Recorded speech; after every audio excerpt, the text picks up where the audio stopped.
तो hello everyone, welcome to education point coding. तो भाई साहब, आज के इस वीडियो के अंदर हम देखने वाले हैं कि भैया functions in C plus plus क्या होते हैं। अब मुझे ऐसा लगता है कि जो फंक्शंस हैं इस टॉपिक को मैं ढंग से आपको कवर करके दे दूं, इसके लिए भैया मुझे 3 क्लासेस कम से कम लग रही होंगी। तो बेसिकली फंक्शंस के अंदर में बहुत सारे चीजें कवर करनी है कि भैया कितने टाइप्स के फंक्शंस होते हैं, देन भैया call by reference, call by value क्या होती है, फंक्शंस में अलग अलग चीजें क्या होती हैं, देन भैया हमारे आगे रिकर्सिव फंक्शंस क्या होते हैं। इन सभी चीजों पर जो है हम चर्चा कर रहे होंगे। कुल मिला के भैया सी प्लस प्लस के अंदर जितना फंक्शंस होता है आपको सब मिल रहा होगा। क्या मेरी बात आपको समझ में आई? तो भैया अगर मैं आपको फंक्शंस, सबसे पहले भैया थोड़ा सा लेमन टर्म्स में चीजों को देखते हैं फंक्शन क्या होते हैं। तो आप ऐसा समझो, एक ऐसी मशीन है जिसे आप सेट ऑफ इनपुट्स देते हैं। इनपुट 1, इनपुट ये क्या यू क्यों लिख दिया भैया, यू क्यों लिख दिया, इनपुट 2, इनपुट 3, और ये आपको कुछ आउटपुट देता है। क्या देता है बेटा? आउटपुट देता है। एक आउटपुट हो सकता है, सेट ऑफ आउटपुट हो सकते हैं बेस्ड ऑन द मशीन। तो भैया ये आपकी एक मशीन है जो कि आपके इनपुट्स लेकर के और हमें कुछ सेट ऑफ आउटपुट्स देती है। ठीक है भैया, ठीक है। जरा इस मशीन के बारे में आप थोड़ा सा और बताएंगे क्या? आप इस मशीन के बारे में थोड़ा सा और विस्तार से बताएंगे? बिल्कुल बताएंगे, क्यों नहीं बताएंगे। मान लो मेरी एक ऐसी मशीन है जो 2 नंबर्स का सम करती हो। क्या करती हो बेटा? सम करती हो। तो इस मशीन को हम क्या कहेंगे? हम कहेंगे कि ये मशीन जो है इसका फंक्शन है सम करना। क्या करना भैया? सम करना। तो हमें इसको 2 नंबर्स देने पड़ेंगे। बिल्कुल भैया, सम करने के लिए पहले कुछ देना तो पड़ेगा। बिल्कुल भैया, देना पड़ेगा। तो सम करने के लिए इसे हमने a इज इक्वल टू 5 दे दिया, लेट अस सपोज, और b इज इक्वल टू 6 दे दिया, लेट अस सपोज।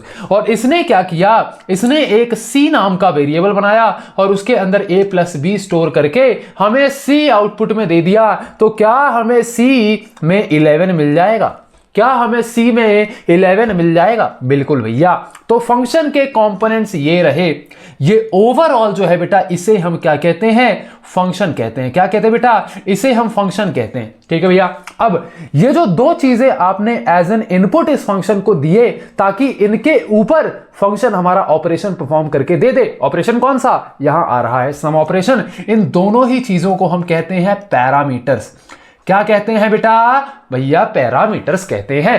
तो क्या भैया हर फंक्शन को पैरामीटर्स देना जरूरी है? नहीं। कुछ ऐसे फंक्शंस हैं जिन्हें पैरामीटर्स देना जरूरी नहीं है, और मेजॉरिटी ऐसे फंक्शंस हैं जो कि इंडस्ट्री में यूज होते हैं, उनको पैरामीटर्स देना कंपलसरी होता है, जरूरी होता है। कुछ ना कुछ पैरामीटर्स उन्हें देने ही पड़ते हैं। ठीक है। तो दोनों ही चीजों पर हम बात करेंगे, टेंशन नहीं लेना है। ठीक है भैया, ठीक है। और ये जो फंक्शन की बॉडी है ना, इसे हम कहते हैं फंक्शन, इसे हम कहते हैं फंक्शन डेफिनेशन। क्या कहते हैं बेटा? Function definition. भैया ये डेफिनेशन की जो है स्पेलिंग आपकी गलत है भैया। अरे हम इंग्लिश के मास्टर थोड़ी हैं, हम तो डीएसए के मास्टर हैं दोस्त, डीएसए के मास्टर हैं। बाय द वे एक चीज मैं आपसे शेयर करना चाहूंगा भैया, सी प्लस प्लस के बाद हमारा डीएसए का जो बैच है अप्रोक्सीमेटली मई जून के आसपास शेड्यूल्ड हो चुका है। तो विन आप जैसे ही C++ पढ़ेंगे और भैया नेक्स्ट आपको डीएसए मिल जाएगा। तो भैया C++ के बाद आप डीएसए पढ़ पाएंगे। ठीक है, चलिए। तो बेसिकली एक ऐसी जगह है जहां पर फंक्शन क्या करने वाला है वो डिफाइन होकर रखा हुआ है, उसे हम कहते हैं बेटा फंक्शन डेफिनेशन। क्या कहते हैं? Function definition. और लास्ट में हम कहते हैं रिटर्न वैल्यू। क्या कहते हैं बेटा? Return value. कि फंक्शन ने ऑपरेशन परफॉर्म करके हमें क्या रिटर्न दे दिया, इसे हम कहते हैं रिटर्न वैल्यू।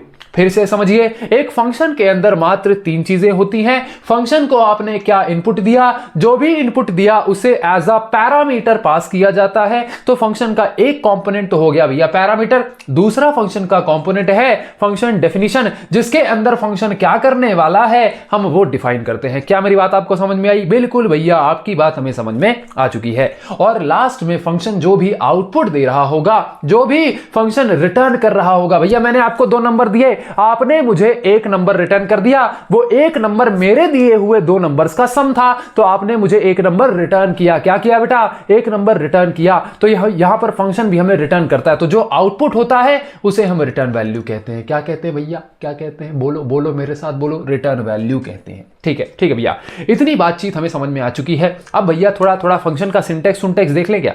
भैया फंक्शन आप जब भी लिख रहे होंगे अपने कोड के अंदर, तो भैया फंक्शन को सबसे पहले आपको एक रिटर्न टाइप देना पड़ेगा। अब ये रिटर्न टाइप क्या होता है मैं डिटेल में आपसे बताऊंगा, लेकिन अभी के लिए आप समझो कि भैया सिंटेक्स बता रहा हूं मैं आपको, तो सिंटेक्स समझ लो। फिर एक चीज तो होगी भैया रिटर्न टाइप, दूसरा होता है फंक्शन का नाम। ठीक है, फंक्शन का नाम क्या है वो लिखाना पड़ता है। फिर गोल ब्रैकेट्स के अंदर कॉमा सेपरेटेड आपको बताने होते हैं कि फंक्शन के पैरामीटर्स क्या हैं। पैरामीटर्स क्या, यही इसी की बात कर रहे हो भैया? हाँ जी भैया, पैरामीटर्स यही हैं। और करली ब्रेसेस लगा के आपको फंक्शन का कोड लिखना पड़ता है। ये फंक्शन का कोड क्या है? फंक्शन डेफिनेशन, ये एक्चुअली फंक्शन करता क्या है उसकी बातचीत थोड़ी हो जाए।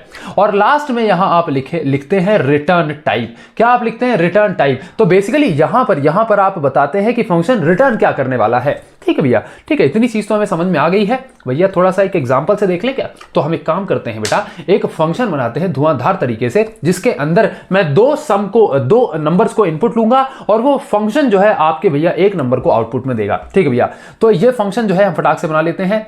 तो भैया खोल लिया अपना प्रोग्रामिस। क्या खोल लिया बेटे? प्रोग्रामिस खोल लिया है भैया। और ला ला ला ला ला ला भाई मैं मजाक से हट के बता रहा हूं, अगर ये मेरा ऐप होता ना तो मस्त गाने बजाते, एपी ढिल्लो ढिल्लो कर देते। लेकिन अभी क्या है, कॉपीराइट स्ट्राइक आ जाएगी, फिर जो 2-4 रुपया मैं एडसेंस से कमा रहा हूं वो 2-4 रुपया भी नहीं कमा पाऊंगा बेटा। तो अभी गाने वाले तो हम नहीं बजा सकते, वरना यार मैं अपना काम जो है प्रॉपर गानों के साथ करता हूं। ठीक है, तो यहां हमने लिखा #include IOStream। ठीक है बेटा, हमने लिखा #include IOStream, हमने लिखा यूजिंग नेम स्पेसिफायर stdवा। ठीक है भैया, और यहां पर हमने लिखा इंट मेन। अब आपकी जानकारी के लिए मैं बता दूं,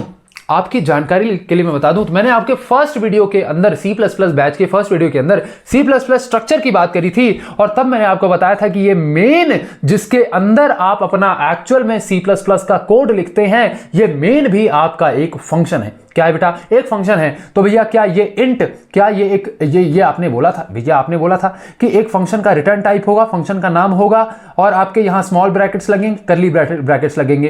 क्या फंक्शन का रिटर्न टाइप है? क्या भैया ये इंट ही रिटर्न टाइप है? हाँ जी भैया, इंट ही रिटर्न टाइप है। समझाऊंगा डेप्थ में से समझाऊंगा रिटर्न टाइप क्या होता है। अभी सिर्फ समझ लो इंट रिटर्न टाइप है बस। फिर जो मेन लिखा है भैया ये आपका फंक्शन का नाम है। क्या है? फंक्शन का नाम है। ठीक है भैया, और ये भैया आपके स्मॉल ब्रैकेट्स लगे हैं। बिल्कुल भैया, इसके अंदर पैरामीटर्स तो पास नहीं किया। मेन को कोई पैरामीटर पास नहीं करना होता है। मैंने आपको बताया था ना, फंक्शंस में आप पैरामीटर्स, बिना पैरामीटर्स के भी फंक्शन बना सकते हो, पैरामीटर्स के साथ भी फंक्शन बना सकते हो। ठीक है, और फिर ये करली ब्रैकेट्स के अंदर आप जो भी लिखेंगे वो भैया आपका फंक्शन का कोड होगा। लास्ट चीज मैंने आपको बताई थी कि फंक्शन में आप रिटर्न लिखते हैं और अभी तक हम भैया कहीं पर रिटर्न नहीं लिखते थे, कहीं पर रिटर्न लिखते थे।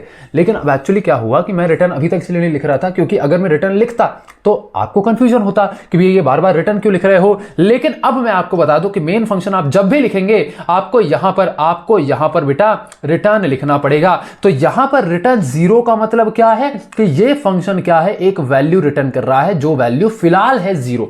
ठीक है, फिलहाल ये वैल्यू है 0। भैया ये 0 ही क्यों? भैया ये 0 ही क्यों?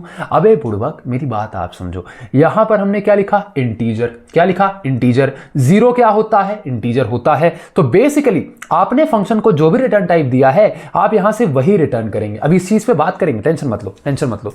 तो मैंने लिखा int a is equal to 3। Let us suppose एक नंबर बनाया, 2 नंबर्स को ऐड करने का प्रोग्राम बना रहे हैं, फंक्शन बना रहे हैं। ठीक है, और यहां मैंने लिखा int b is equal to 6। 2 numbers हमने बना लिए, int a is equal to 3 और int b is equal to 6। ठीक है भैया, ठीक है।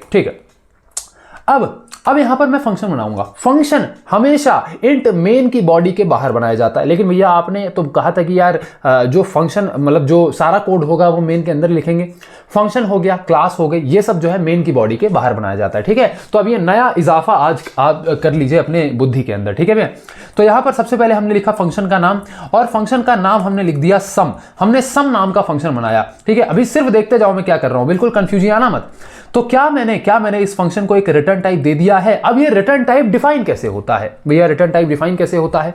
रिटर्न टाइप का मतलब क्या है कि आपका फंक्शन जो है वो आउटपुट में क्या वैल्यू देगा। ठीक है, तो अगर मैं 2 फ्लोट नंबर्स को ऐड करता 2.5 प्लस 3.5, तो ये जो आउटपुट मुझे देगा तो ये पॉइंट में ही तो देगा। हाँ जी भैया, 2.5 प्लस 3.5 किया तो आउटपुट आंसर जो आएगा वो भी तो पॉइंट में आएगा। तो उस केस में हम यहां पर रिटर्न टाइप क्या लिखते, फ्लोट लिखते। क्या लिखते, फ्लोट लिखते। ठीक है भैया।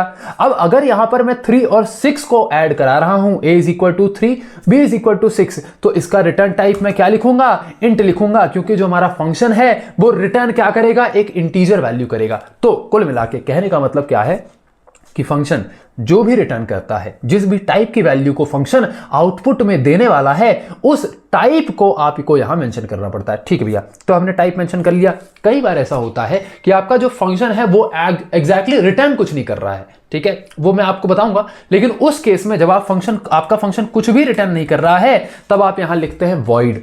तो रिटर्न टाइप लिखना तो बहुत जरूरी है, आप यहां पर वॉइड डाल देते हैं। तो बेसिकली वॉइड का मतलब क्या होता है, कुछ नहीं, निल, नल बटे सन्नाटा। तो जब आपका फंक्शन कुछ रिटर्न नहीं कर रहा है, देखो जब इंटीजर रिटर्न कर रहा है तो इंट डालेंगे, जब फ्लोट वैल्यू रिटर्न करेगा तो फ्लोट डालेंगे, कुछ नहीं रिटर्न करेगा तो वॉइड डाल देंगे। ठीक है भैया, अभी के लिए हमारा फंक्शन जो है वो इंट रिटर्न कर रहा है, तो हमने यहां इंट लिख दिया। अब आप समझिए, मैंने इस फंक्शन का आपको भैया यहां पर सिंटेक्स बता दिया। फंक्शन का रिटर्न टाइप, फंक्शन का नाम, इसके अंदर हम डालेंगे पैरामीटर्स और करली ब्रैकेट्स के अंदर अपना लिखेंगे कोड। कुछ भूल रहे हो क्या, कुछ भूल रहे हो क्या भैया, यहां रिटर्न करके कुछ लिखना पड़ेगा, हमको कुछ लिखना पड़ेगा। ये रिटर्न आप वो चीज करेंगे जो आउटपुट में मिलने वाला है, तो उससे पहले भैया कोड तो लिख लें। तो बेसिकली जो आपका फंक्शन है वो आपका इंट a और इंट b, ये दो पैरामीटर्स एज एन इनपुट में लेगा। क्या मैंने बोला भैया, ये दो नंबर्स हैं a b, इन दोनों नंबर्स को आप क्या करेंगे, इसमें पास करेंगे। भैया क्या जरूरी है कि यहां पर हम a और b ही लिखें? ना भैया, ना भैया, कोई जरूरी नहीं है। यहां पर z लिख दो, यहां पर z लिख दो, यहां पर d लिख दो, कोई जरूरी नहीं है। तो बेसिकली ये जो नंबर्स आप पास करने वाले हैं, इनके जो वेरिएबल का नाम है, इससे आपके पैरामीटर्स का नाम कोई भी इफेक्ट नहीं डालता है। तो यहां आप चाहे a भी लिख दीजिए, चाहे आप अपना और अपनी गर्लफ्रेंड का नाम लिख दीजिए, कोई फर्क नहीं पड़ता। मेरा गला बैठ गया लगता है। ठीक भैया, खुल गया। ठीक है, चलिए, तो यहां पर अभी के लिए मैं a और b ही डाल देता हूं, आपको ज्यादा कंफ्यूज नहीं करता हूं। ठीक है, अब फंक्शन के अंदर हम फंक्शन का कोड लिखेंगे, बिल्कुल भैया। तो यहां पर मैंने एक नया वेरिएबल बनाया इंट c, और c के अंदर मैंने लिखा a प्लस b। ठीक है भैया, तो ये जो आपका फंक्शन है ये सिंपली क्या कर रहा है, a और b को ऐड कर रहा है। एंड लास्टली मैं यहां लिख दूंगा रिटर्न c। क्या मैंने लिखा, रिटर्न सी। तो यहां पर क्या क्या हुआ, सबसे पहले रिटर्न क्या करने वाला है, किस टाइप का डेटा रिटर्न करने वाला है वो लिखा। फिर फंक्शन का नाम लिखा, फंक्शन का नाम कुछ भी हो सकता है, फंक्शन का नाम कुछ भी हो सकता है, सचिन नाम का फंक्शन बना दो। लेकिन इंडस्ट्री में गुड प्रैक्टिसेस के लिए फंक्शन जो काम कर रहा है उसी का नाम लिखना होता है। ठीक है भैया, और यहां पर हमने डाले पैरामीटर्स इनपुट्स को कह दो कि फंक्शन आपका जिन इनपुट्स पे काम करने वाला है, इनपुट्स क्या है, दो नंबर्स, उन इनपुट्स को ही हम पैरामीटर्स कहते हैं। ठीक है भैया, ठीक है। और पैरामीटर्स कुछ इस तरीके से पास किए जाते हैं फंक्शंस की, जब हम प्रैक्टिस करेंगे तो ये आपको पैरामीटर्स और अच्छे से समझ में आ जाएंगे। ठीक है, अब नेक्स्ट हम इंटरनल कोड के अंदर फंक्शन क्या काम करता है उस चीज को लिख रहे हैं। ठीक है, और लास्ट में फंक्शन ने आउटपुट दे दिया है, आउटपुट हम रिटर्न स्टेटमेंट को यूज करके लिखते हैं। ठीक है भैया, चलिए, तो अब भैया क्या हम रन करेंगे और ये फंक्शन चल जाएगा? क्या हमें a और b की वैल्यू आउटपुट में मिल जाएगी? नहीं नहीं नहीं। मैंने आपको क्या कहा कि अगर आपने ये मशीन बना ली है जो दो नंबर्स को इनपुट लेके सम करती है और आउटपुट में तीसरा नंबर देती है, आपने ये मशीन बना ली, जब तक इस मशीन को आप चलाओगे नहीं, क्या ये मशीन आउटपुट देगी? नहीं देगी। ये वही वाली बात हो गई कि भैया बावर्ची घर पे रख लिया, उसको सारी सब्जियां भी ला करके दे दी, जब तक उसे बोलोगे नहीं खाना बनाने के लिए वो नहीं बनाएगा। सेम मशीन क्या करती है, मशीन को हमें ऑन करना पड़ता है, बटन दबा के चालू करना पड़ता है। फंक्शन की भी सेम कहानी है, फंक्शन की भी बेटा सेम कहानी है। फंक्शन को कॉल करना पड़ता है, और फंक्शन कॉल कहां होता है भैया? फंक्शन कॉल होता है बेटा आपका इस मेन के अंदर। तो बेसिकली अगर मैं यहां पर ऐसा लिख दूं कि सम, तो बेसिकली हमने सबसे पहले क्या किया, फंक्शन का नाम लिखा। फंक्शन कॉल कैसे होता है, फंक्शन का नाम लिखेंगे और उसके अंदर इनपुट पास करेंगे। तो यहां पर हमें किन दो नंबर्स पर वैल्यू परफॉर्म करनी है, किन दो नंबर्स पर फंक्शन लगाना है, a और b। तो यहां हम a और b को पास कर देंगे और ये हो गया भैया आपका फंक्शन कॉल। तो यहां पर भैया हमने क्या कर दिया है, फंक्शन कॉल कर दिया है। क्या कर दिया है, फंक्शन कॉल कर दिया है। यहां पर हमने क्या कर दिया है, इन दो लाइन में हमने क्या किया है, फंक्शंस को डिक्लेयर किया है। क्या किया है बेटा, डिक्लेयर किया है। इस लाइन के अंदर हमने क्या किया है, फंक्शन को डिफाइन किया है। क्या किया है, फंक्शन को डिफाइन किया है, ठीक है। और इस लाइन में हमने क्या किया है, फंक्शन से रिटर्न किया है। क्या किया बेटा, रिटर्न किया है। तो मेजरली 2 ही 3 पैरामीटर्स होते हैं आपके, डिक्लेरेशन, डिफिनीशन, रिटर्न और फंक्शन कॉल। तो क्या भैया अब हमें आउटपुट में मिल जाएगा? नहीं भैया, अभी भी आउटपुट हमें नहीं मिलेगा। क्यों? क्योंकि आउटपुट स्क्रीन में कुछ भी आपको प्रिंट कराने के लिए सी आउट यूज करना पड़ता है। तो भैया अगर मैं यहां सी आउट लिखता हूं, तो क्या अब रन करेंगे तो ये आ जाएगा? क्या अब रन करने पर ये आ जाएगा?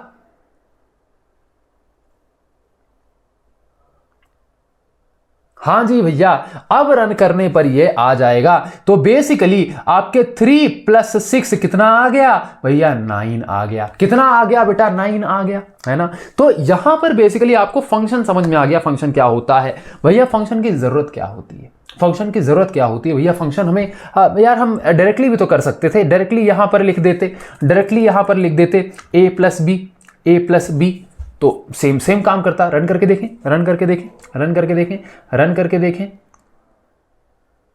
यहां पर भैया सेम काम कर रहा है, 9 हमें आउटपुट में दे रहा है। तो भैया फंक्शन का इतना तामझाम करा क्यों? देखो क्या होता है, कई बार ऐसा होता है कि हमारे पास कुछ ऐसे टास्क होते हैं जिन्हें परफॉर्म करने के लिए मे भी हो सकता है हमें बार बार कोड लिखना पड़े। हम बार बार कोड ना लिखें, इसलिए हमें भैया फंक्शन का यूज करना होता है। तो बेसिकली हमने क्या किया कि मान लो यहां हमारे पास बहुत सारे नंबर्स होते, इंट d = 7 होता, ठीक है। इंट e = 8 होता। अब इंट e = 8 होता, ठीक है। तो यहां पर हमारे पास बहुत सारे नंबर है, बार बार हमको a + b ऐसा नहीं लिखना है। हम भैया डायरेक्टली सम फंक्शन को कॉल कर सकते हैं। तो फंक्शन का आप मतलब इतना समझिए कि फंक्शन आपका एक काम करता है, कोड की रीयूजेबिलिटी बढ़ा देता है। तो बेसिकली यहां पर ये जो पूरा काम हो रहा है ना एडिशन का, इस पूरे काम को आप एक लाइन में लिख सकते हैं, सम d और e। तो बेसिकली ये आपका सेम काम करके दे देगा और d और e की वैल्यू को जोड़ के ये आपको आउटपुट में 15 दे देगा। क्या मेरी बात आपको समझ में आई? तो भैया फंक्शन ये है, कुल मिला के फंक्शन की कहानी। तो मैंने आपको फंक्शन का बेसिक्स पढ़ा दिया है, मैंने आपको फंक्शंस का बेसिक पढ़ा दिया है। अब थोड़ा सा और इसमें फंक्शन में तामझाम कर लेते हैं भैया, थोड़ा और फंक्शन में तामझाम कर लेते हैं। भैया मैं कहता हूं कि आप मुझे पॉइंट वाली वैल्यूज जरा ऐड करके दिखाना, तो लो भैया पॉइंट वाली वैल्यूज हम ऐड कर देंगे। लेकिन मेरी बात आप समझो भैया, यहां पर हमें फ्लोट लिखना पड़ेगा, है ना। तो आपको यहां फ्लोट लिखना पड़ेगा, वरना ये एरर दे देगा, ठीक है। क्योंकि हम इंट डेटा टाइप के अंदर, इंट वेरिएबल के अंदर फ्लोट वैल्यू स्टोर नहीं कर सकते, ठीक है भैया। लेकिन अब देखो यहां पर इसका रिटर्न टाइप क्या है भैया? इंटीजर है। यहां पर पैरामीटर्स की वैल्यू क्या है? इंटीजर है। यहां पर अंदर में जो फंक्शन बना है वो क्या है? इंटीजर है। अगर मैं इसे रन करूं तो क्या ये एक एरर दे देगा? बिल्कुल भैया ये एक एरर दे देगा। एक सेकेंड, सॉरी, यहां पर ए बी, ठीक है। सॉरी, हमने डी और ई को बना दिया था। कोई बात नहीं भैया, कोई बात नहीं। क्या ये हमें एक एरर दे रहा है? नहीं भैया, ये हमें एक एरर नहीं दे रहा है। तो सिंपली यहां पर हुआ क्या? देखो क्या है, ये फ्लोट वैल्यूज हैं। इसने क्या किया जब आपने इस सम फंक्शन के अंदर a और b की वैल्यू को पास करा। ये वैल्यूज गई यहां पर, a की वैल्यू यहां आई, b की वैल्यू यहां आई। यहां पर लिखा है इंट। तो बेसिकली जो इनकमिंग वैल्यूज है, इसने सबसे पहले क्या किया, उसे इंटीजर में बदल दिया। तो पॉइंट के बाद की वैल्यू ये इग्नोर कर देगा, पॉइंट के पहले की वैल्यू रख लेगा और उन पे ऑपरेशन परफॉर्म कर देगा। लेकिन अगर आप चाहते हैं कि पॉइंट के बाद की वैल्यू भी ऐड हो और हमें आंसर पॉइंट में ही मिले, तो यहां पर आपको फंक्शन का डेटा टाइप चेंज करना पड़ेगा, फंक्शन का रिटर्न टाइप चेंज करना पड़ेगा। पैरामीटर्स जो एक्सेप्ट कर रहे हैं उन वैल्यूज का टाइप चेंज करना पड़ेगा। तो यहां पे आपने लिखा फ्लोट और यहां पर इंटरनली जो आप सी बना रहे हैं भैया, बहुत है गलत, बहुत है डबल मीनिंग चला गया है, लेकिन ठीक है कोई बात नहीं।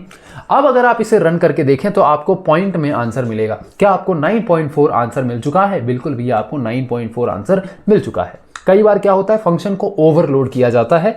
तो ये जो फंक्शन ओवरलोडिंग है, हम बहुत अच्छे तरीके से, तगड़े तरीके से समझेंगे। अब यहां पर फंक्शन के मेजरली 2 टाइप्स होते हैं। कितने टाइप्स होते हैं बेटा? 2 टाइप्स होते हैं। तो आपके फंक्शंस जो हैं बेटा, वो दो टाइप्स के होते हैं। पहला होते हैं यूजर डिफाइंड फंक्शंस, पहले होते हैं बेटा यूजर डिफाइंड फंक्शंस, और दूसरे होते हैं बेटा आपके भैया इनबिल्ट फंक्शंस। कौन से फंक्शंस? Inbuilt functions. तो यहां पर यूजर डिफाइंड फंक्शंस वो वाले फंक्शंस हैं जिन्हें हम डिफाइन करते हैं, जिन्हें हम बनाते हैं। इनबिल्ट फंक्शंस वो फंक्शंस हैं जो आपको लाइब्रेरीज में इनबिल्ट मिलते हैं। तो बेसिकली आप ऐसा समझिए कि जो आपका सी इन फंक्शन हो गया, ये आपका एक इनबिल्ट फंक्शन है। जो आपका सी आउट फंक्शन है, ये आपका इनबिल्ट फंक्शन है। और यूजर डिफाइंड फंक्शन कौन से हुए? अभी हमने सम फंक्शन बनाया ना, ये हो गया यूजर डिफाइंड फंक्शन जिसे हमने बनाया है। भैया हमने बनाया है, सबको रब ने बनाया, इसे हमने ही बनाया। क्या मेरी बात आपको समझ में आई? बिल्कुल भैया, आपकी बात हमें समझ में आ चुकी है। तो भैया कुछ इनबिल्ट फंक्शन का एग्जांपल हो जाए। अबे तुमको अभी स्ट्रिंग पढ़ा रहे थे, तो strlen करके एक फंक्शन था ना जो स्ट्रिंग की लेंथ निकाल करके देता था। तो भैया ये आपका एक इनबिल्ट फंक्शन है। फिर एक दो और कोई आ जाए दिमाग में भैया। एक टू अपर फंक्शन हमने बनाया था, टू लोअर भी बनाया था। तो ये सब क्या है? ये इनबिल्ट फंक्शंस हैं, ये इनबिल्ट फंक्शंस हैं। ठीक भैया। और एक और SQRT, तो बेसिकली स्क्विट, मतलब क्या बोल रहा हूं भाई, मैं टीचर हूं यार, शर्म कर ले, सचिन शर्म कर ले, पाप लगेगा।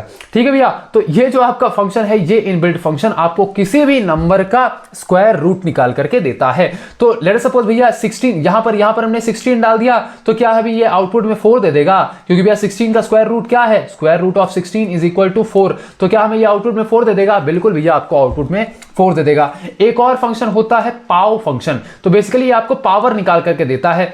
तो आपको a और b की वैल्यू देनी होती है, मतलब बेसिकली ये बेस वैल्यू है और ये आपकी जो पावर वाली वैल्यू रहेगी। तो 2 टू द पावर 2, तो भैया ये आपको पावर में 4 निकाल करके दे देगा। तो थोड़ा सा इसको करके देख लेते हैं। ठीक है, यूजर डिफाइंड फंक्शन आपने ऑलरेडी देख रखा है। हम चेक कर लेते हैं अपने इनबिल्ट फंक्शंस को। ठीक है, इनबिल्ट फंक्शंस को थोड़ा देख लेते हैं। इसे मैं हटाऊं या फिर एक काम करता हूं, कमेंट आउट कर देता हूं। ठीक है, कमेंट आउट कर देते हैं इसको हम। ठीक है भैया, तो आपके कुछ हम इनबिल्ट फंक्शंस को देख लेते हैं। तो जैसे लेट अस सपोज यहां हमने लिखा सी आउट और SQRT 16। तो बेसिकली ये आपको बेटा, ये आपको 4 रिटर्न करके देना चाहिए, क्योंकि भैया 16 का स्क्वायर रूट होता है 4। अच्छा, लेकिन जिस तरीके से आपको भैया स्ट्रिंग्स को यूज करने के लिए भैया एक हेडर फाइल इंक्लूड करनी पड़ती थी स्ट्रिंग्स नाम की, है ना, तो यहां पर आपको हैश इंक्लूड करना पड़ेगा, एक और हेडर फाइल इंक्लूड करनी पड़ेगी सी मैथ की। तो बेसिकली आपको जितने भी मैथमेटिकल ऑपरेशंस हैं, अगर उन्हें परफॉर्म करना है तो आपको सी मैथ लाइब्रेरी जो है, सी मैथ जो हेडर फाइल है उसे इंक्लूड करना पड़ेगा, वरना आपको एरर आएगा। ठीक है भैया, चलिए तो यहां पर आपको 4 आउटपुट में मिल चुका है। ठीक है। अगर मैं बात करूं यहां पाव की, तो यहां पर हमें 2 वैल्यूज देनी पड़ेगी, 2 टू द पावर 2।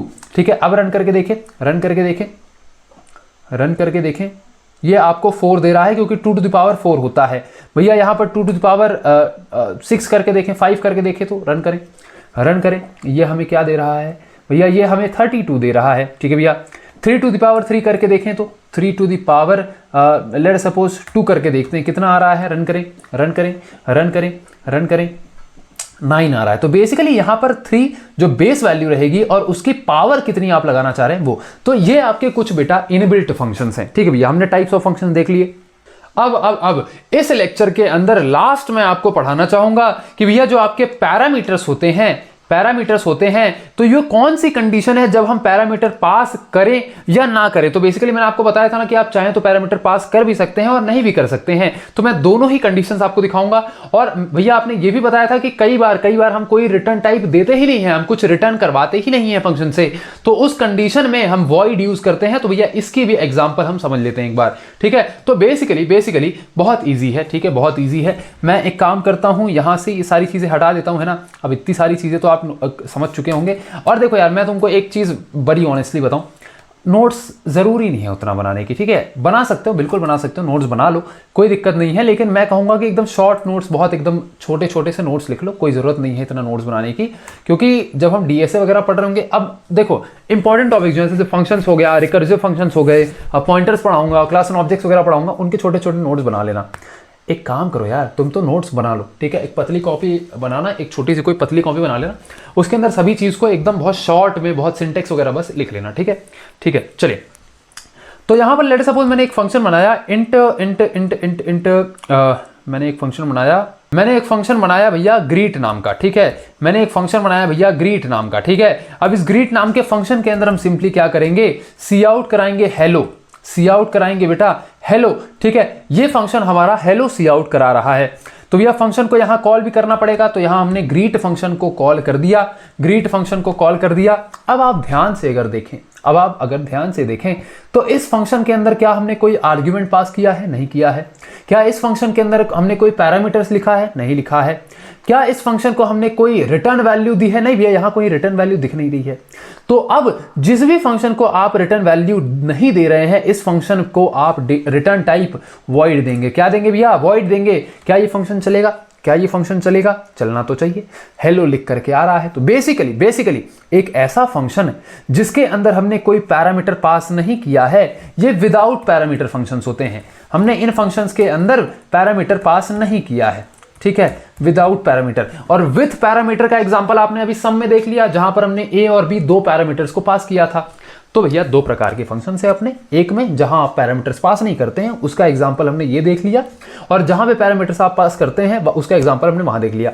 बहुत ही रेयर ऐसे फंक्शंस होते हैं, मतलब इंडस्ट्री के अंदर अगर आप प्रॉपर डीएसए वगैरह करेंगे तो बहुत ही कम ऐसे फंक्शंस होते हैं जो आपको रिटर्न कुछ नहीं कर रहे होते हैं, ठीक है। तो वॉइड वगैरह जो है तो हम यूज करेंगे आराम से, ठीक है। तो बेसिकली आपको इन फंक्शंस को है ध्यान में रखना है, ठीक है। अब दूसरी चीज ये कि मैंने आपको यहां पर सेम ये एग्जांपल भी बता दिया कि जब हम रिटर्न टाइप को कई बार ऐसा होता है कि हम रिटर्न टाइप ना लिख रहे हो, कई बार ऐसा होता है हम रिटर्न टाइप लिख रहे हो। तो जब हमने सम बनाया तो वहां पर एक्चुअली कोई वैल्यू जो है रिटर्न होके आ रही थी, एडिशन रिटर्न होके आ रहा था, तो वहां हमने रिटर्न टाइप लिखा, इंटीजर रिटर्न टाइप लिखा, और हमने नीचे लिखा रिटर्न सी। लेकिन यहां पर क्योंकि ये कोई भी वैल्यू रिटर्न नहीं कर रहा है, भैया सी आउट करना रिटर्न करना नहीं होता है क्या, नहीं, सी आउट करना रिटर्न करना नहीं होता है। ये फंक्शन की बॉडी के अंदर ही आ गया, फंक्शन की बॉडी के अंदर ही एक छोटा सा आउटपुट दिया गया है, इसको रिटर्न करना नहीं कहते। रिटर्न करने का मतलब क्या है कि फंक्शन यहां से कुछ भेजे और यहां पर उसे मिले, ठीक है, इसे हम कहते हैं रिटर्न करना। लेकिन ये डायरेक्टली यहीं पर प्रिंट हो रहा है, ठीक है, ये वैल्यू यहां पे वापस नहीं जा रही है। तो जब हम कुछ रिटर्न नहीं करते तो हमें यहां वॉइड लगाना होता है, ठीक है भैया। आज के लिए जो है इतना काफी है। नेक्स्ट वीडियो के अंदर एक सेकंड, या एक काम करते हैं, चलो या एक काम करते हैं, call by reference, call by value भी हम एक काम करते हैं, थोड़ा पढ़ लेते हैं, ठीक है। अब मैं आपको एक छोटा सा कॉन्सेप्ट बताना चाहता हूं डिफॉल्ट पैरामीटर्स का। किसका भैया, डिफॉल्ट पैरामीटर्स का, ठीक है। तो डिफॉल्ट पैरामीटर्स कैसे सेट किए जाते हैं उसकी थोड़ी बात कर लेते हैं। तो बेसिकली यहां पर हमने लिखा वॉइड, हमने यहां लिखा वॉइड, ठीक है, और वॉइड में अंदर हमने लिखा स्ट्रिंग नेम। अब ये स्ट्रिंग नेम क्यों लिखा है भैया, ये हम बताएंगे। भैया फंक्शन का नाम तो दिया ही नहीं, अरे बुड़बक क्या बताएं यार, क्या बताएं, दिमाग काम नहीं कर रहा है, ठीक है। तो ग्रीट नाम का एक फंक्शन बनाया जो सिंपली क्या करेगा, जो भी पैरामीटर में, अब देखो मेरी बात आप समझो ना भैया, यहां पर हमने स्ट्रिंग नेम क्यों लिखा है। अभी तक हम इंट ए इंट बी लिखते थे क्योंकि हमें ए बी मतलब नंबर्स पे काम करना होता था। यहां हमें किसी स्ट्रिंग में, नाम क्या है, एक स्ट्रिंग है, सचिन एक स्ट्रिंग हो गई, तो बेसिकली किसी स्ट्रिंग पे काम करना है। तो यहां हमने पैरामीटर्स में क्या पास किया है, एक स्ट्रिंग पास किया है। यहां पर हम इस फंक्शन के अंदर सिंपली क्या करेंगे, सी आउट करा देंगे। अबे ये क्या हो गया, सी आउट करा देंगे हेलो, एक सेकेंड, अरे बुड़बक, हेलो और नेम, ठीक है। तो ये हमें बेटा सी आउट कराना है।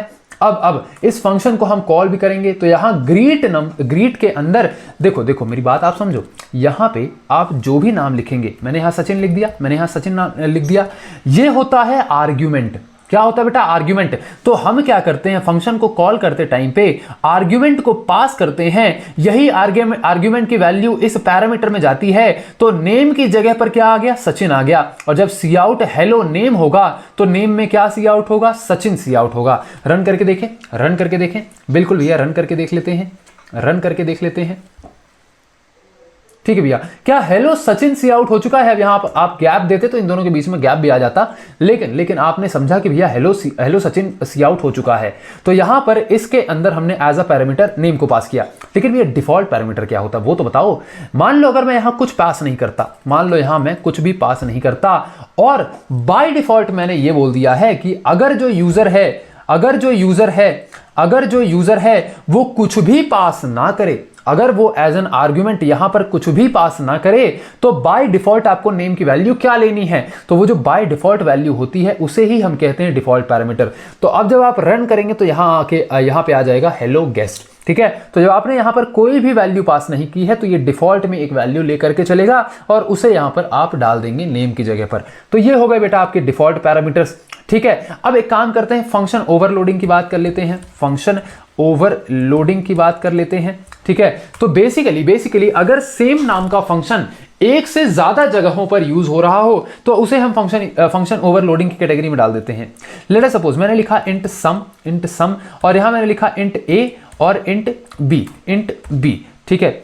अब कई लोगों को डाउट ये है कि भैया आप VS कोड में क्यों कोड नहीं कराते हो। देखो मैं पर्सनली तुम्हें एक चीज़ बता रहा हूँ, जब हम DSA पढ़ेंगे ना श्योरली हम VS कोड में ही काम कर रहे होंगे, मगर मुझे ऐसा लगता है बच्चा डर जाता है यार, ठीक है। बच्चा डर जाता है जब शुरुआत में ही उसे इतनी भयानक सी स्क्रीन दिखा दिया जाए जहाँ पे बहुत सारे एरर्स वगैरह आ रहे हैं, कंटिन्यूसली कुछ ना कुछ काम चल ही रहा है, तो वो डर जाता है, कोडिंग से डरने लगता है। मैं मानता हूँ तुम नहीं डरते होगे, लेकिन कोई ना कोई एक बच्चा वहाँ बैठा है जो डर जाता है। मैं उस बच्चे के लिए भी तो काम कर रहा हूँ ना यार, मैं चाहता हूँ वो बच्चा भी पढ़े। देखो हमारा चैनल क्या है, मैं किसी का नाम नहीं लेना चाहूँगा, मगर मार्केट में आपको बहुत सारे चैनल्स मिल जाएंगे जो आपको कोडिंग सिखाएंगे, लेकिन वो सब चैनल्स कोडिंग उस बच्चे को सिखा रहे हैं जो कि अपने आप से चीजें सीख सकता है। मैं यहां पर आपको उस बच्चे को सिखाने के लिए बैठा हूं जिसे हर आदमी नहीं सिखा सकता, ठीक है, जिसे हर चीज इजीली समझ में नहीं आती है। और अगर हर चीज इजीली समझ में नहीं आती है तो मेरी जिम्मेदारी बनती है उसे इजीली समझाना। तो इस वजह से अभी शुरुआत में मैंने ये प्रोग्राम चूज किया है क्योंकि इसका UI जो है बहुत ही ईजी सा है ना, साफ सुथरा क्लीन दिखता है। अभी आप कोड करना सीखो, फिर हम VS कोड भी यूज कर लेंगे। VS कोड जनरली मैं DSA पढ़ाऊंगा तब यूज करूंगा, अभी तो भैया पूरा C++ आपका प्रोग्रामिंग में यूज करेगा। अगर आप एक ऐसे बालक हो जिसे भैया VS कोड में करना है तो आप डेफिनेटली VS कोड में कर सकते हो, मैंने आपको इंस्टॉल तो करा ही दिया है, ठीक है भैया। ज्यादा बकवास नहीं करते हैं यार, वीडियो की लेंथ बहुत ज्यादा लंबी हो जाती है, ठीक है भैया, कोई बात नहीं। तो बेसिकली हमने क्या किया, एक सम नाम का फंक्शन बनाया, रिटर्न टाइप है इंटीजर, क्योंकि भैया सम होके हमें इंटीजर मिलने वाला है, ठीक है। पैरामीटर्स में हमने A और B पास किया, दो नंबर्स हैं जिनको ऐड करना है। हमने क्या किया, int C is equal to A plus B बनाया। या एक काम करें क्या, यहां पर directly C out A plus B लिख देते हैं, सेम काम करेगा, ठीक है। तो ये हमने रिटर्न कर दिया। अब एक सेकेंड भैया, यहाँ एक काम करो, हटाओ यार। तो यहाँ पर int C is equal to A plus B आप करो जैसे आप ट्रेडिशनली करते थे, और यहाँ आप रिटर्न कर देना C को, ठीक है भैया, ठीक है। इंट मेन फंक्शन के अंदर आपको इसको कॉल करना पड़ेगा, तो आपने यहां लिखा सम और A और B। तो बेसिकली यहां पर हम डायरेक्ट वैल्यूज भी लिख सकते हैं। तो लेट्स सपोज मुझे 3 और 7 का एडिशन कराना है तो मैं डायरेक्टली 3 और 7 एज एन आर्ग्यूमेंट पास कर सकता हूं। ये चीज इंटरव्यूज में आपको पूछी जा सकती है कि पैरामीटर्स क्या होते हैं और आर्ग्यूमेंट्स क्या होते हैं। तो भैया फंक्शन के अंदर जो हम पास करते हैं, फंक्शन के डिक्लेरेशन के टाइम पे जो हम पास करते हैं, उन्हें पैरामीटर्स कहा जाता है, और जिन दो इनपुट्स को हम कॉल करते टाइम पे पास करते हैं उन्हें आर्ग्यूमेंट्स कहा जाता है। मैं लिख देता हूं, ठीक है, इसको पैरामीटर्स कहा जाता है, ठीक है, पैरामीटर्स कहा जाता है, और इसे बेटा आर्ग्यूमेंट्स कहा जाता है, ठीक है भैया। चलिए तो भैया इसको हम सी आउट करा लेते हैं, क्योंकि जब तक सी आउट नहीं कराएंगे तो आउटपुट थोड़ी मिलेगा बेटा, ठीक है। तो यहाँ 10 हमें आउटपुट में मिल चुका है, ठीक है भैया, ये तो नॉर्मल था। मान लो यही नीचे मैं लिखूं फ्लोट और मैं लिखूं सम, और इसके अंदर मैंने लिखा कि फ्लोट A और फ्लोट B। तो बेसिकली हमने क्या किया, हमने सम नाम का ही एक फंक्शन बनाया। क्या किया दद्दा, क्या किया, बोलो, मुंह से बोलो भैया। हमने सम नाम का ही एक फंक्शन बनाया जिसके अंदर हमने A और B, जो कि इस बार फ्लोट वैल्यूज होने वाली हैं, उनका एडिशन किया और हमने रिटर्न करा दिया C को, ठीक है भैया। ये दोनों फंक्शन तो सेम दिखते हैं, क्या एक ही नाम से हम दो फंक्शंस बना सकते हैं? बिल्कुल बना सकते हैं, लेकिन यही कंडीशन होती है फंक्शन ओवरलोडिंग की।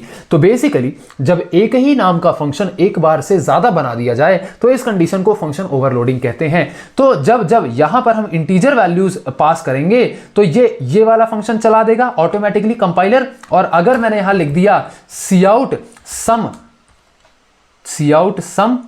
2.4 और 3.7, तो ये वाला फंक्शन चलाएगा। तो बेसिकली कंपाइलर आपका खुद से ही क्या करेगा कि जब आपने इंटीजर वैल्यूज पास की है तो ये वाला फंक्शन चला देगा, और जब आपने फ्लोट वैल्यूज पास की हैं, पॉइंट वाली वैल्यूज पास की हैं, तो ये वाला फंक्शन चला देगा। रन करके देखें, भैया ये एरर आ गया, एरर आ गया। एरर क्या कह रहा है? एरर ये कह रहा है कि फ्लोट नहीं डबल लिख करके देखो। बेसिकली क्या होता है, फ्लोट और डबल में कोई ऐसा ज़्यादा अंतर नहीं है। आप ऐसा समझो कि फ्लोट जैसे एक होता है इंट, एक होता है बिग इंट। तो छोटी इंटीजर वैल्यूज को इंट हैंडल कर लेता है, बड़ी इंटीजर वैल्यूज के लिए हम big int data type use करते हैं। ठीक उसी तरीके से छोटी फ्लोट वैल्यूज के लिए हम फ्लोट डेटा टाइप यूज करते हैं, बड़ी फ्लोट वैल्यूज के लिए डबल डेटा टाइप यूज किया जाता है। अब यहां पर क्योंकि ये फंक्शन है तो मे भी हो सकता है इसका कैलकुलेशन ज्यादा बड़ा हो जाए, तो इसलिए ये बोल रहा है कि डबल आप डेटा टाइप यूज करके देखो। तो हम यहां पर एक काम करते हैं, डबल डेटा टाइप यूज कर लेते हैं। कोई डिफरेंस नहीं है, वो सेम ही चीजें हैं। ठीक है, फ्लोट और डबल सेम ही चीजें हैं। ठीक है, यहां पर हमने लिखा डबल, यहां पर भी भैया हम डबल लिख करके देख लेते हैं। अब हमारा जो कोड है वो बहुत ही बेहतरीन तरीके से चल रहा होगा। ठीक है, रन करके देखें, रन करके देखें। ओ ओ ओ ओ भैया एक ही लाइन में आ रहा है। यहां पर एंडर डाल के देखो। अरे बड़ा चोचला है यार, भैया से पढ़ाते नहीं आता है, फिर बोलते हैं चोचला है, चोचला है। हाँ पढ़ाते हम सब देख रहे हैं भैया, भैया आपसे पढ़ाते नहीं बन रहा है, बता दे रहे हैं। अबे क्या बताएं तुमको भी। तो बेसिकली यहां पर क्या हुआ दादा, यहां पर हमने जब हम इंटीजर वैल्यूज पास कर रहे हैं तो ये वाला फंक्शन चल रहा है और हमें आउटपुट मिल रहा है 10, 7 + 3 10। और जब हमने फ्लोट वैल्यूज या फिर पॉइंट वाली वैल्यूज पास की तो भैया हमें आउटपुट मिल रहा है 6.1। तो यहां पर क्या कर रहा है, कंपाइलर खुद ही इनपुट के टाइप के हिसाब से यहां पर चेंजेस कर रहा है। और यही एक एग्जाम्पल है फंक्शन ओवरलोडिंग का। फंक्शन ओवरलोडिंग मतलब जब सेम नाम से एक से ज्यादा फंक्शन बना दिए जाएं और एक से ज्यादा तरीकों से उसे यूज किया जाए तो इसे कहते हैं फंक्शन ओवरलोडिंग। ठीक है भैया, अब फंक्शन ओवरलोडिंग तक हो गया। अब मतलब call by value, call by reference आज ही पढ़ा दें क्या?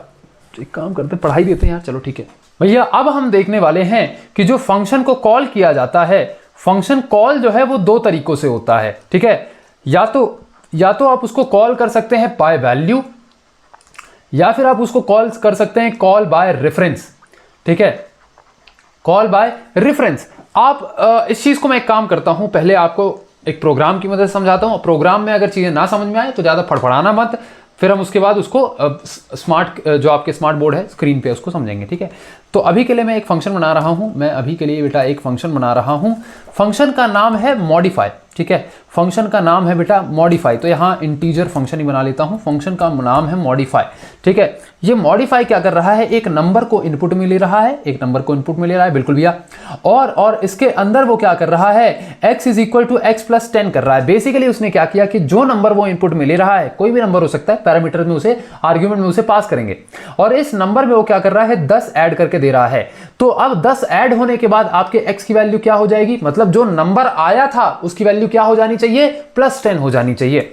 और यहां पर हमने रिटर्न कर दिया, रिटर्नर नहीं भैया, रिटर्न कर दिया हमने x की वैल्यू को। ठीक है भैया, ये हमने फंक्शन बना लिया।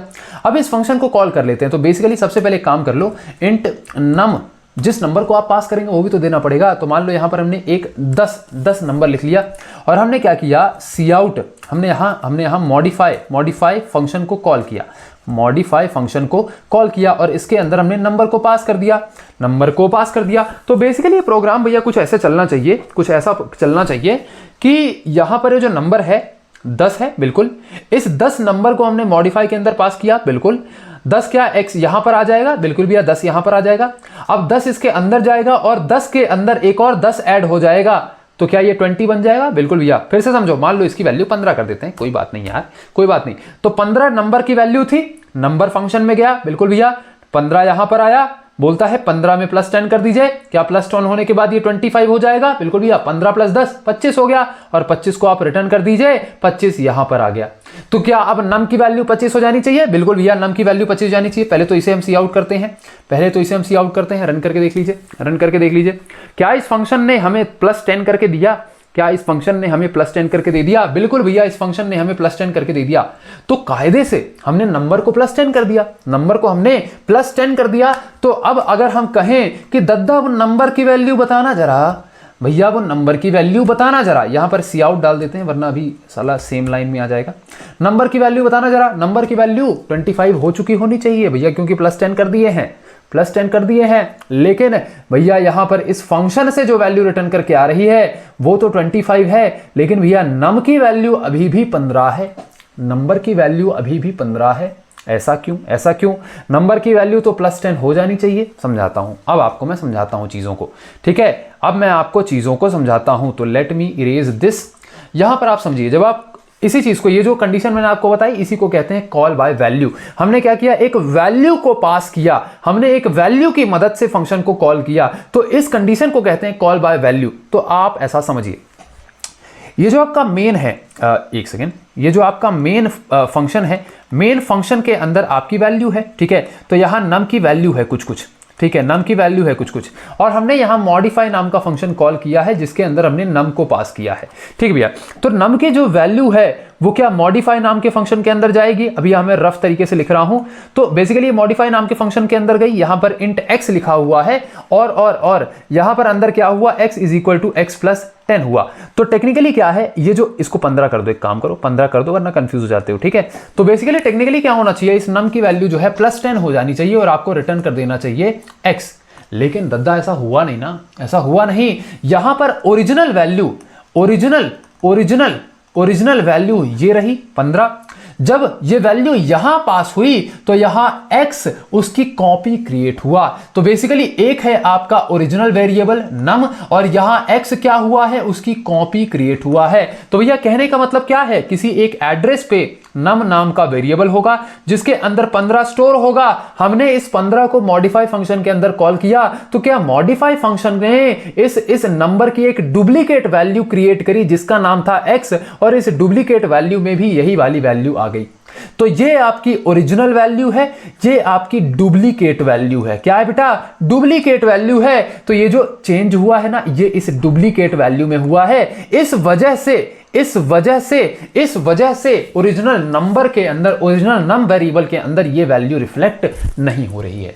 इस कंडीशन को हम कहते हैं कॉल बाय वैल्यू। तो कॉल बाय वैल्यू के अंदर बेसिकली क्या होता है, सिर्फ वैल्यू पास होती है, सिर्फ वैल्यू पास होती है। भैया सिर्फ वैल्यू पास करने का क्यों बोल रहे हो, क्योंकि जो कॉल बाय रेफरेंस मैं आपको बताने वाला हूं, कॉल बाय रेफरेंस के अंदर एड्रेस पास होता है। क्या होता है बेटा, ऑलमोस्ट कह सकते हैं एड्रेस पास होता है, जिसमें क्या होगा कि ये जो नम जहां पर रखा होगा ना, इस नम का ही एड्रेस पास होगा, और फाइनल जो चेंजेस होंगे वो इसी नंबर, इसी एड्रेस पर ही चेंज होंगे। कोई भी डुप्लीकेट, कोई भी कॉपी क्रिएट नहीं होगी। तो चलिए भैया, हमको भैया ये कॉल बाय वैल्यू तो समझ में आ गया कि यहां कॉपी क्रिएट हुई है। ये जो कॉल बाय रेफरेंस आप बताए हैं ना, ये इतना पल्ले नहीं पड़ा है। तो इसको हम एक काम करते हैं, कोड में समझ लेते हैं, ठीक है? इसे हम कोड में समझ लेते हैं। बस एक छोटा सा चेंज करना है, यहां पर आपको एंड साइन लगा देना है। क्या भैया एंड साइन लगा दिया तो कॉल बाय रेफरेंस हो गया क्या? हाँ जी भैया। तो अब इसमें आपने जो वैल्यू दी है, एक्चुअल में ये वैल्यू पास नहीं हुई। यहां पर इस वैल्यू का ये जो नम है, ये जहां पर रखा होगा ना, मेमोरी के जिस कोने में रखा होगा, उसका एड्रेस पास हुआ। तो क्या भैया ये x के पास ये इससे एड्रेस आ गया क्या? हाँ जी भैया, एड्रेस आ गया। अब ओरिजिनल जो आपका नंबर है, जिस एड्रेस पे वेरिएबल रखा है, उसमें चेंजेस होंगे। तो अब अगर आप इसे रन करके देखें, अगर आप इसे रन करके देखें तो हाँ जी भैया, मॉडिफाई फंक्शन ने आपको 25 रिटर्न कर दिया है, और ये जो नंबर है ना, इसके अंदर भी चेंज हो चुका है। तो आपका जो ओरिजिनल नम वेरिएबल था, इसमें भी चेंजेस रिफ्लेक्ट हो रहे हैं। ठीक है भैया। तो बेसिकली आपको अगर मैं चीजें थोड़ी सी सम अप कर दूं कि भैया call by value, call by reference क्या होता है, तो इसे बेटा आप ऐसा समझिए कि जब हम एक फंक्शन कॉल करते हैं by value, by direct value, तो ये क्या करता है, एक वेरिएबल की कॉपी क्रिएट करता है फंक्शन के अंदर, ठीक है? फंक्शन के अंदर वेरिएबल की कॉपी क्रिएट करता है। लेकिन अगर आप कॉल बाय रेफरेंस करेंगे, यहां पर सॉरी यार, रेफरेंस की स्पेलिंग जो है थोड़ी गुछ-पुछ हो गई।